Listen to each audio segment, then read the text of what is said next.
어느 날 내 교회 식당에서 어느 군사님이 제게 이런 얘기를 해요. 목사님, 제게 소원이 한 가지 있습니다. 무슨 소원이신데요? 물었더니 식당 벽에 걸린 가족 사진들 있잖아요. 우리 가족이 식당 벽에 가족 사진이 걸린 게 제 소원입니다. 제가 마음이 참 감동이 되었어요. 참 소박한 아름다운 소원이다. 오늘 이 자리에 오늘 3대가 교회에 나오셔서 예배드린 가정이 있으면 한번 손 들어보세요. 3대. 예, 감사합니다. 내리세요. 참 자랑스럽습니다. 3대 이상 가정이 하나님을 경외하면 그 가정에 하나님의 경건이 흐르게 돼 있어요. 그리고 3대 이상 하나님께 나와 예배를 드리면 하나님의 그 가정을 복을 주셔요. 그래서 계속 대를 이어서 그 신앙이 이어져 내려가시고, 그리고 그 자녀들이 더 창대해지고 아브라함의 기업과 축복이 자자손손 대대로 이어져 내려갈 수 있기를 주의 이름으로 축원합니다. 예수님께서 이 땅에 계실 때 로마 나라가 전 세상을 지배했죠. 로마 제국이 지배했던 그 영토가 남쪽 유럽, 그리고 서아시아, 북아프리카 3개 대륙을 막론하고 지중해를 중심해서 그렇게 전 세계를 지배할 정도로 한 1000여 년 동안 큰 제국이 없었죠. 근데 그 로마 제국이 1000년 동안을 지배했지만은 많은 문화, 예술, 그리고 법률, 또 정치, 많은 역량의 파급을 미쳤고 또 많은 업적들을 남겼죠. 그 당시 로마 제국은 대단한 큰 나라였습니다. 근데 그 나라가 1000년이 지나면서 거듭거듭 구석구석 부패하기 시작하고 썩어 들어가기 시작하고 결국 나라가 망하고 말았어요. 지금 우리나라가 3만 불이 안 됐잖아요. 근데 얼마나 잘 살아요. 근데 과거에 필리핀이나 에티오피아나 그 남미의 그 아르헨티나 이런 데는 더 잘 살았댔어요, 우리나라보다. 근데 그렇게 잘 살던 나라들이 추락되는 나라들이 얼마나 많아요.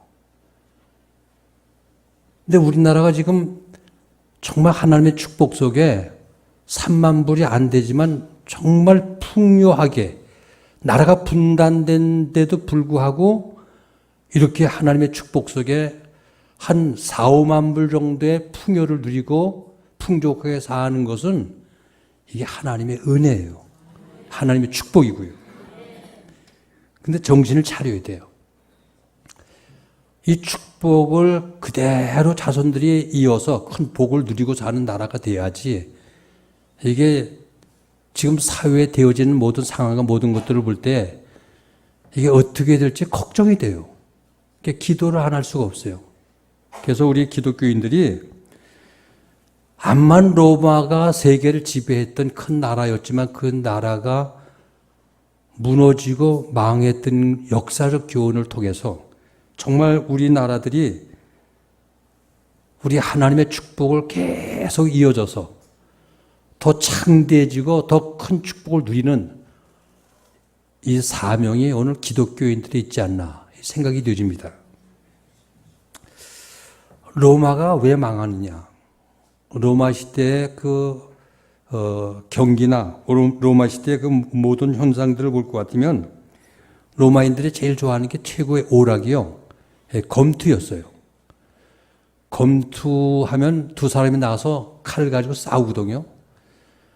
뭐 격투기, 요즘 뭐 레슬링 여러 가지 있잖아요. 그런 건 전부 이렇게 심판관이 점수를 매겨서 뭐 판정승도 하고 KO도 하고 하는데, 이 검투 싸움은요, 상대의 피를 흘리고 상대 하나가 죽지 않으면 경기가 끝이 나지 않는, 그렇게 참 한 명이 죽어야 끝이 나는 그런 경기예요.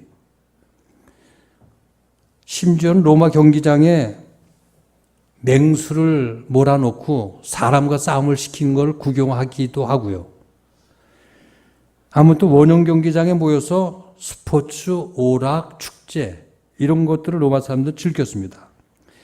이처럼 그 당시 로마 제국의 사회와 문화는 아주 잔인하고 퇴폐하고 먹고 마시고 사우나 같은 목욕 문화가 굉장히 발달된 그 시대가 로마 시대예요.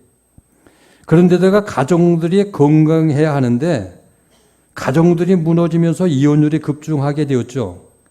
그러므로 결국은 가정들이 부패되고 썩어지게 되게 되니까 로마가 무너지고 말았어요. 지금 우리나라 통계청에 따르게 되면 작년 한 해에 30만 7,489명 쌍이 결혼했습니다. 근데 11만 5,889쌍이 이혼을 했습니다.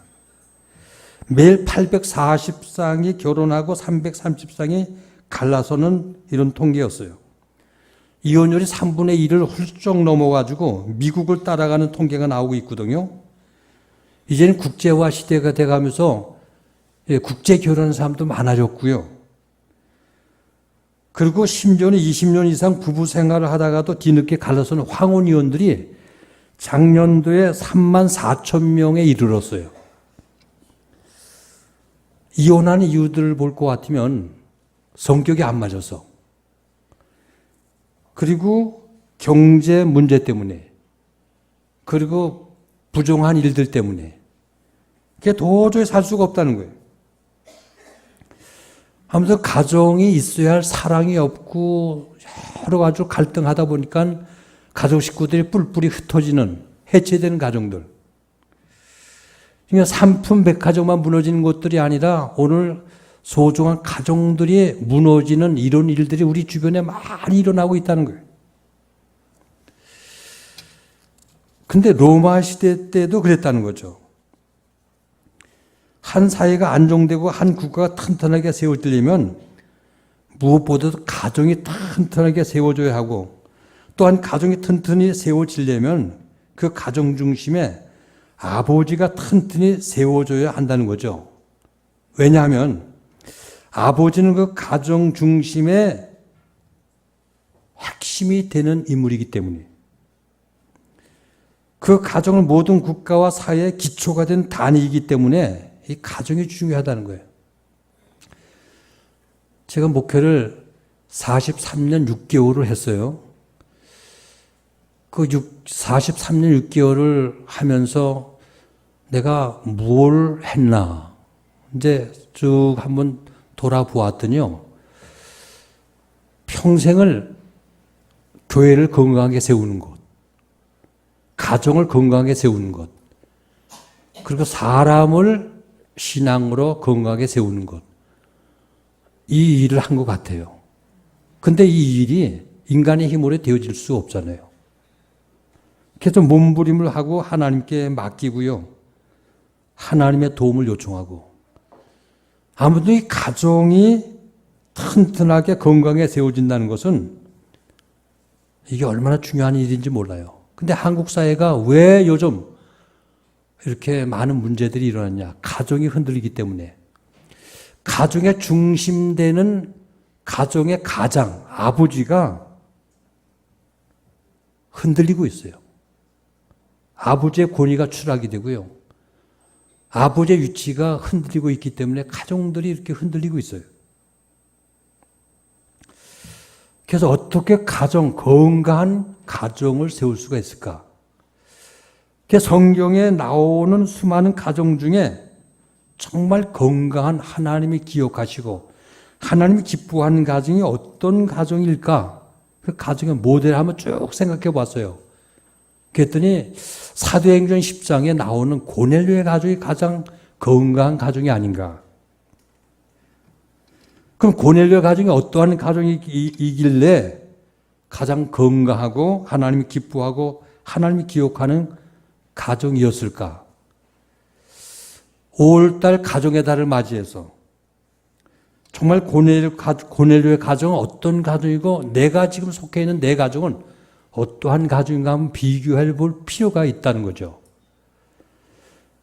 오늘 그러면 한마디로 고넬료 가정은 경건한 가정이라고 볼 수가 있어요. 오늘 본 말씀 쭉 보면은 고넬료의 가정은 한마디로 경건한 가정이었다. 자, 그러면 이 고넬료 가정을 통해서 세 가지만 우리에게 주신 하나님의 교훈을 생각해 보고자 합니다. 첫째, 경건한 가정이 되려면 가장인 아버지가 경건한 사람이 되어야 한다. 다 같이 가장인 아버지가 경건한 사람이 되어야 한다.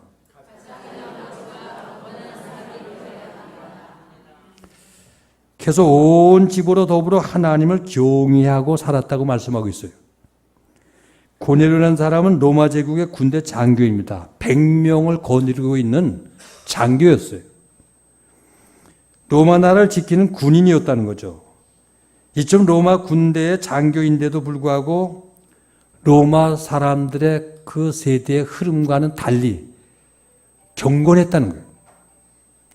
세상의 풍조에 물들지 않고 하나님을 경외하는 경건한 삶을 살아가고 있었다는 거예요. 그래서 2절 말씀 보면 그가 경건하여 온 집으로 덤으로 하나님을 경외하며 백성을 많이 구제하고 하나님께 항상 기도했다 말씀하고 있거든요. 로마 사람들 같이 잔인하거나 태폐한 문화 속에 세속화되지 않고 경건하고 하나님을 경외하고 구별된 삶을 살아갔던 사람이 고넬료였어요. 고넬료는 정복자이면서도 식민지 유대인들이 섬기는 하나님을 두려워하고 하나님을 섬겼다는 거죠. 보통 정복자 같으면 식민지 유대인들이 뭐 배울 게 그들에게 뭐가 있겠어? 근데 고넬료는 그들 속에 여호와 하나님이 참신인 것을 발견하고요. 하나님을 두려워하고 하나님을 경외했다고 오늘 본문에 말씀하고 있거든요. 고넬료는 사람을 두려워한 게 아니에요. 사람을 즐겁게 한 것도 아니고요. 하나님을 두려워했고 하나님의 뜻을 따라서 하나님 앞에 순종하고 사람을 따라가기보다는 하나님을 따라가는 경건한 삶을 살았다는 거죠. 오늘 이 자리에 가장이 됐든 가정의 신앙에 가장 신앙에 좋은 분들이 여러분들 가정을 지켜야 돼요. 경건, 가정의 안에 흐르는 경건이 신앙의 가장 좋은 분을 통해서 그 가정의 경건이 유지돼야 돼요. 그래야 하나님의 축복이 그 가정에 임하게 되어 있어요. 오늘 우리제일교회 가장들은 경건한 삶을 살 수 있길 바랍니다. 두 번째, 경건한 가정이 되려면 가장인 아버지가 항상 하나님 앞에 기도하고 구제하는 사람이어야 합니다. 다 같이 따라서 가장인 아버지가 항상 하나님 앞에 기도하고 구제하는 사람이어야 한다.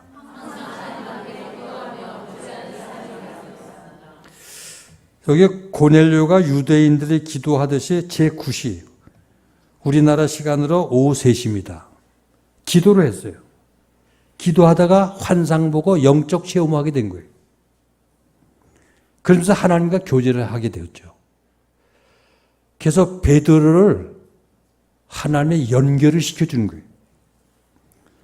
여러분들 기도는 영적 호흡이고 또 기도는 하나님과의 교제예요. 그래서 바울도 항상 기뻐하고 쉬지 말고 기도하라고 말씀하고 있거든요. 그래서 그 기도를 하면 일상생활 속에 우리에게 필요한 모든 걸 연결도 시켜주시고요. 알려도 주시고요. 어떤 길을 열어주시는 분이 하나님이세요. 그래서 사무엘은 내가 하나님 앞에 기도의 신훈제를 범하지 않겠다 이렇게 말씀하죠. 기도를 항상 하고 산다는 게 쉬운 게 아니에요. 그래서 성경에 보면 기도하라 할 때는 항상 힘써 기도하라. 힘써가 붙어요. 힘쓰지 않으면 기도 생활을 못해요. 그래서 항상 힘써 기도하는 삶을 살 때에 경건을 유지할 수가 있다는 거죠. 특히 현대 사회 구조가 얼마나 복잡하고 현대인들이 얼마나 생활이 승갑하게 바쁘게 살아갑니까? 그러니까 힘쓰지 않으면 기도 생활을 하기가 힘들다는 거죠. 바쁜 생활 속에서 사람들은 기도할 시간이 없다고들 얘기들 하죠. 근데 바쁠 때 오히려 더 기도를 해야 하나님의 도움을 받을 수가 있다는 거죠. 종교개혁자 루터는 보통 때 1시간 기도를 하지만은 일이 많고 바쁠 땐 2시간을 기도한다. 왜냐하면 더 많은 일을 해야 하기 때문에, 더 많은 일을 감당하기 때문에 기도를 더 해야 된다고 그는 그렇게 주장하죠. 또는 2절 하반절을 보면 가난하고 불쌍한 사람들을 많이 구제를 했다고 그랬습니다. 그래서 본문 4절 말씀 보니까 그의 기도와 구제가 하나님 앞에 상달하여 하나님께서 기억하신 바가 되었다. 이렇게 말씀하고 있죠. 이 하나님이 기억하신 바가 되었다. 전 이 구절 보면요, 그렇게 부러워요. 하나님이 기억하신 가정은요, 염려할 게 없어요. 하나님이 모든 걸 책임져 주시기 때문에. 우리 하나님이 고넬료의 기도를 기억했다. 사실 고넬료는 로마의 군대 장교입니다. 그 로마 군인들이 얼마나 위세가 당당하고 권세가 컸습니까? 그러니까 로마 군인 하면 영상에 나오는 거 보면 전부 무자비하고 무섭고, 그 로마 군인한테는 뭐 사랑이라든가 동정심이라든가 이런 걸 찾아볼 수가 없잖아요. 근데 고넬료는 그게 아니에요. 이웃에 어려운 사람들이 있으면 사랑의 손길을 펴고 구제하고, 그리고 구제하고 기도하는 그 로마 군인 고넬료의 그 행하는 일들을 로마인들이 칭찬했다고 그랬어요. 저 성경을 읽어보면 그 고넬료의 행하는 일들을 유대인들이 칭찬했고 하나님이 기억했다. 하나님이 기억하신 바가 되었다고 했으니까요, 얼마나 고넬료가 하나님께 인정을 받은 사람입니까? 오늘 우리 제일교회 여러분들이 구제하고 사랑을 베푸는 구제 손길을 하나님이 기억하시고, 은밀하게 엎드려 기도하는 기도를 하나님이 기억하셔서 여러분들 일상생활 속의 모든 것들을 하나님 도움 속에 살 수 있기를 주님의 이름으로 축원드립니다. 세 번째, 경건한 가정이 되려면 가장인 아버지가 하늘의 환상을 보아야 합니다. 다 같이, 가장인 아버지가 하늘의 환상을 보아야 한다. 고넬료는 제9시에 기도한 중에 하늘의 환상을 보았습니다.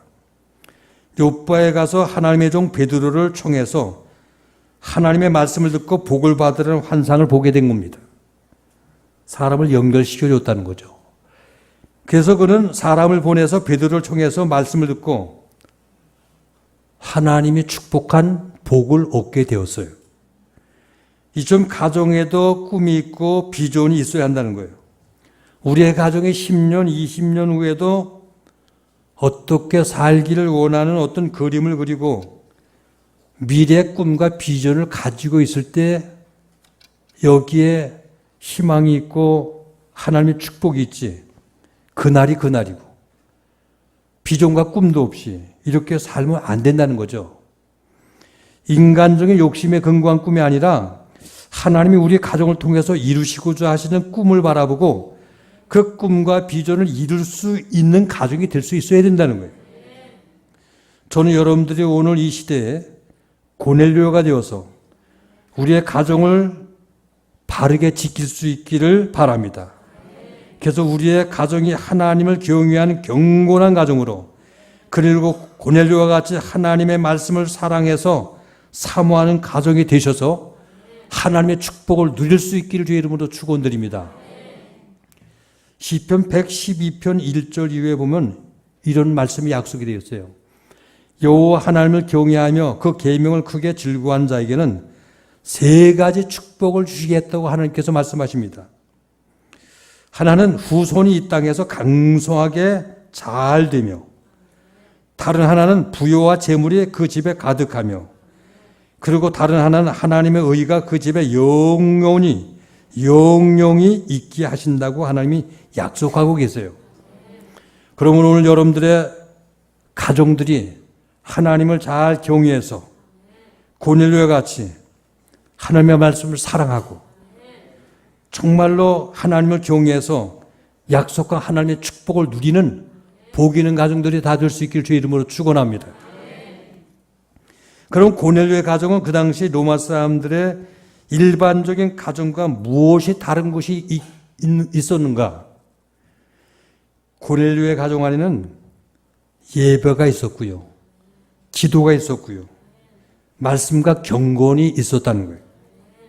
근데 일반적인 로마인들의 가정에는 경건과 예배가 없었어요. 그 당시 일반적인 가정의 구성을 볼 것 같으면 남편과 아내, 그리고 전쟁에서 포로로 끌고 온 그 어떤 노예들, 이게 로마인들의 가정의 구성 요소예요. 그런데 그 가정들이 함께 이렇게 결속하는 결속력이 없었다는 거죠. 로마는 법을 잘 만들기 때문에 이 가정 문제를 다루기 위해서 가정법을 제정했어요. 그 당시에도 이 가정에 얽매이기 싫어서 독신으로 살아가는 사람들이 그 당시에도 많았다는 거예요.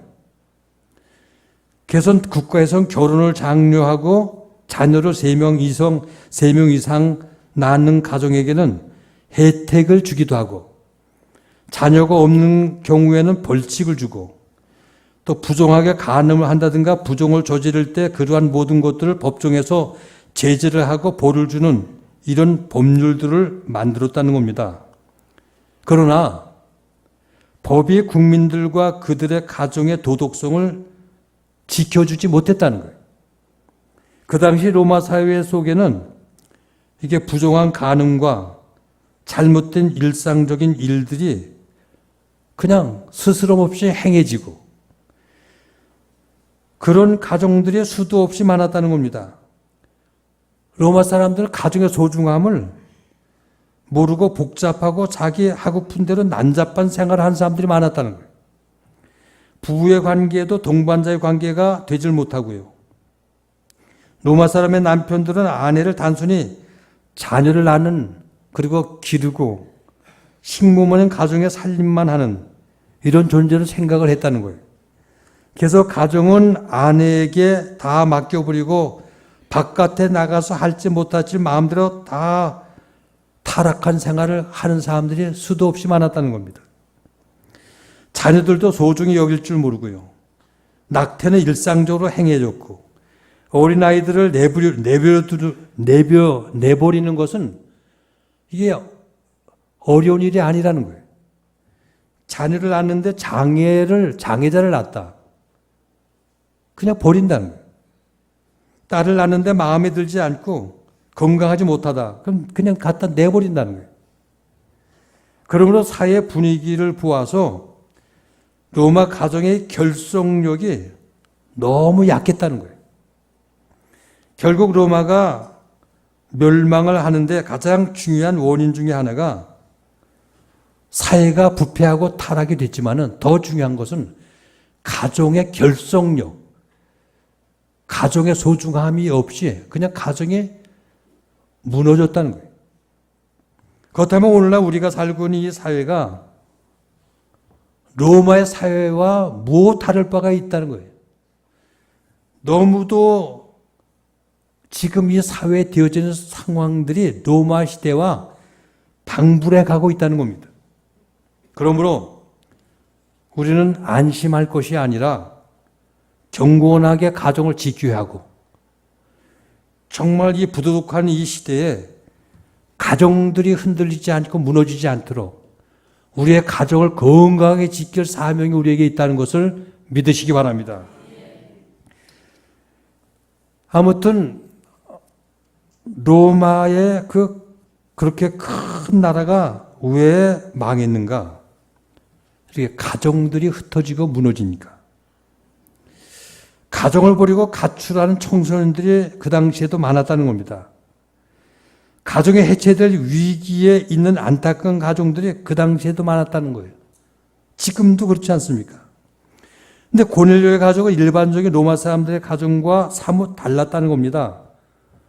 오늘 2절과 24절 보면 고넬료는 온 가족 식구들이 다 함께 모여서 하나님의 말씀을 사모하고 하나님을 경외하고 예배를 했다는 거예요. 고넬료는 가정을 소중히 여겼고 온 가족이 함께 모여서 예배드리고 하나님 말씀 배우는 것을 기뻐했다는 거예요.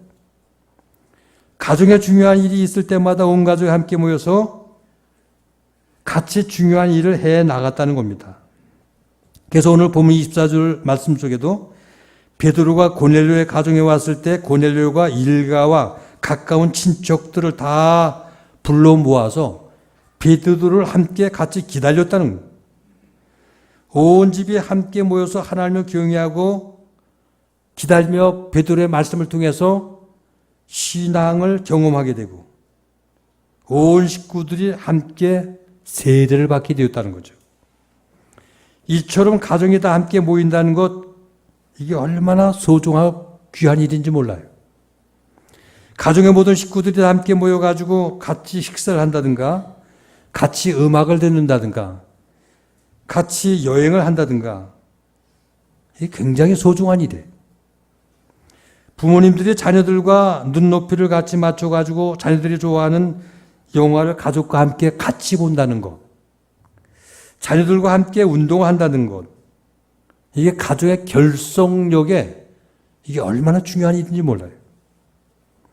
온 가족이 믿음으로 하나가 되어가지고 하나님 앞에 함께 나와서 예배를 드리는 공동체 의식을 가질 수 있다는 것은 그 가정에 결속하는데 더 이상 좋은 일이 없다는 겁니다. 리더스 다이제스트 그 잡지에 이런 얘기가 언젠가 수록이 되었습니다. 어느 한 젊은 부인이 불행한 삶을 살아가는 그의 삶의 이야기가 기록되는데, 그 여자가 10대 후반에 철 모를 때 잘 모르고 결혼을 했어요. 근데 3 자녀를 낳았습니다. 근데 남편이 못된 사람이에요. 결국 남편이 그를 떠났습니다. 여자를 버리고. 3 자녀를 키우다가 한참 후에 다른 사람과 다시 또 재혼 결혼을 합니다. 또 3 자녀를 낳았어요. 얼마 있다가 다시 또 버리고 남편이 떠나갑니다. 얼마 있다가 다시 또 3번째 결혼을 했는데 2 자녀를 낳았습니다. 모두 자녀가 8명이 되었어요. 근데 이 남자도 철새무냥 또 떠나가 버렸어요. 부인은 남편이 책임없이 낳은 모든 자녀들을 다 데려다가 8명을 모두 키우는데 얼마나 고생스러운지. 고생하다가 암에 걸렸어요.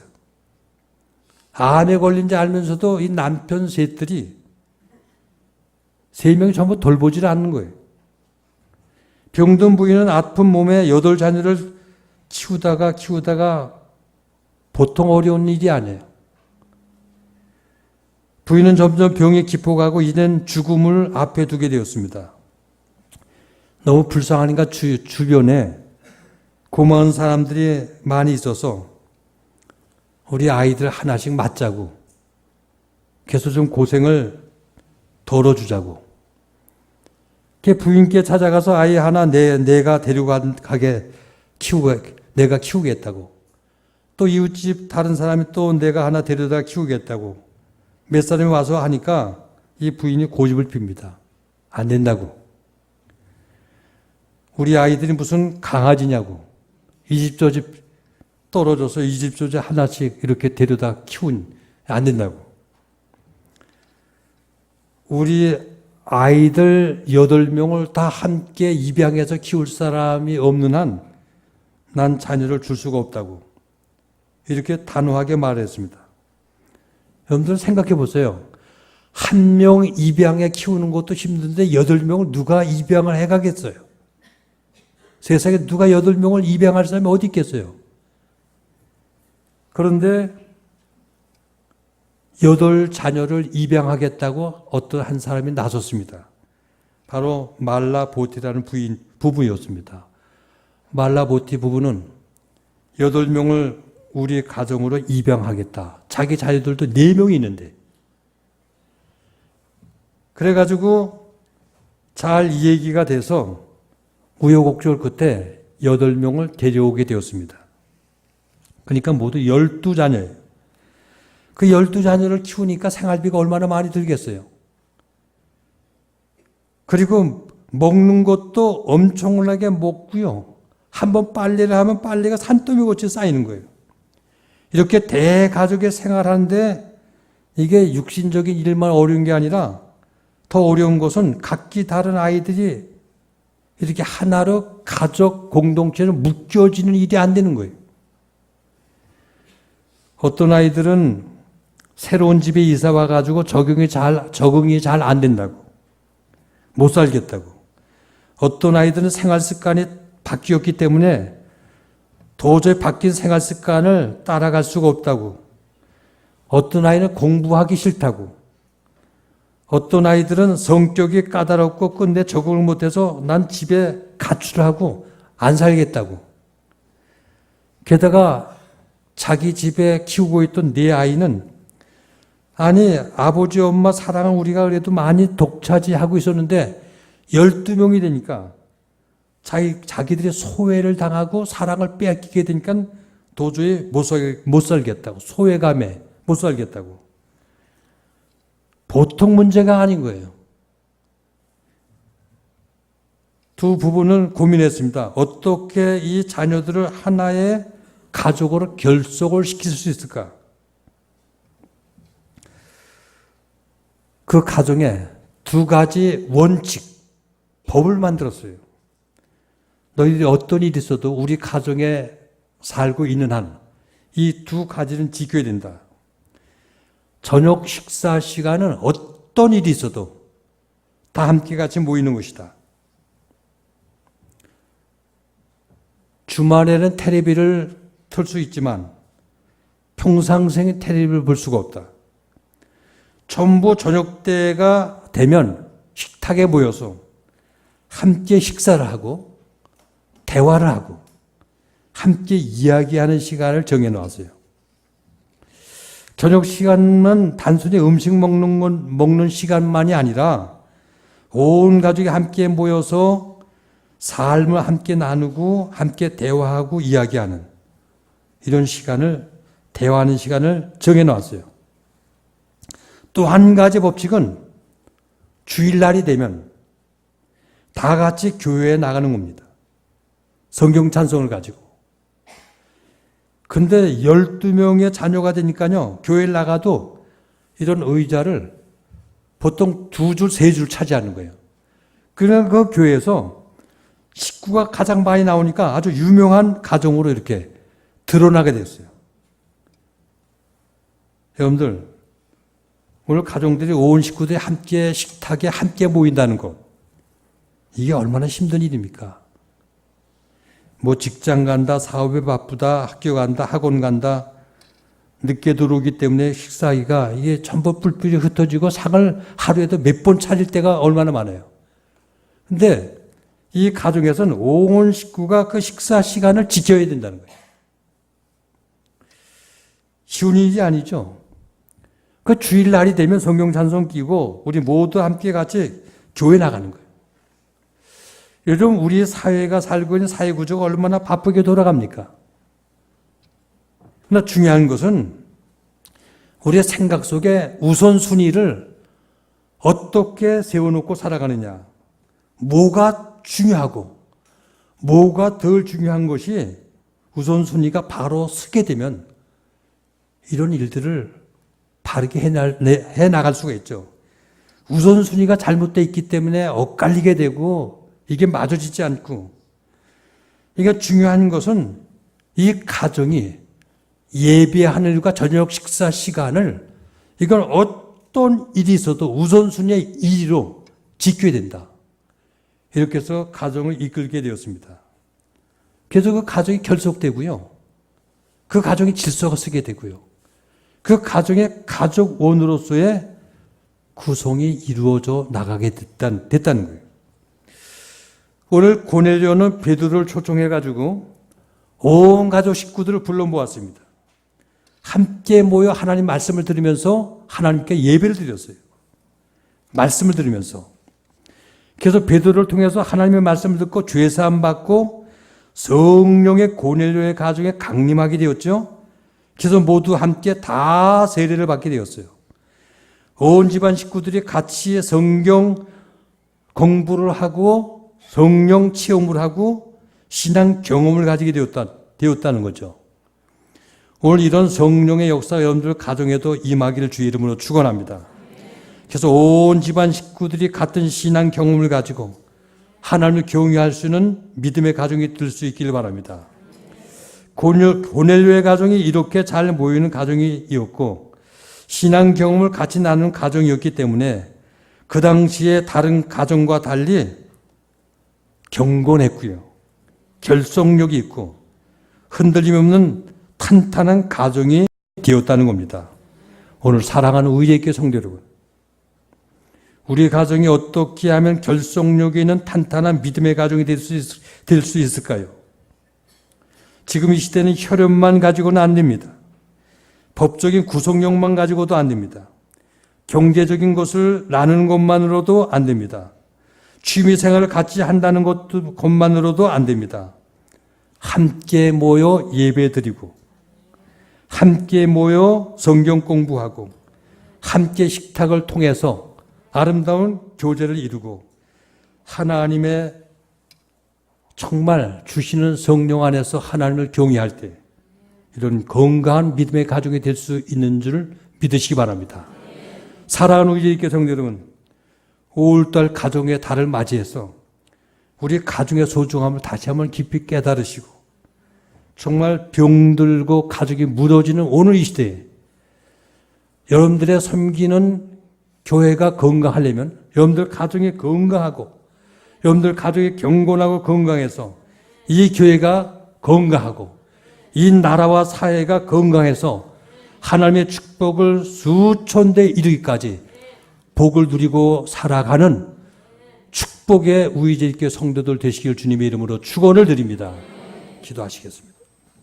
하나님 아버지, 가정의 달을 맞이해서 오늘 경건한 고넬료의 가정을 다시 한번 말씀을 통해 생각할 수 있게 은혜 부어주심을 감사합니다. 우리 가정 안에 하나님의 경건이 흐르게 하시고 하나님의 신령한 은혜를 부어주셔서 자자손손대도 하나님의 축복을 이어가는 복된 가정들이 다 되게 주옵소서. 예수님의 이름으로 기도하옵나이다. 아멘.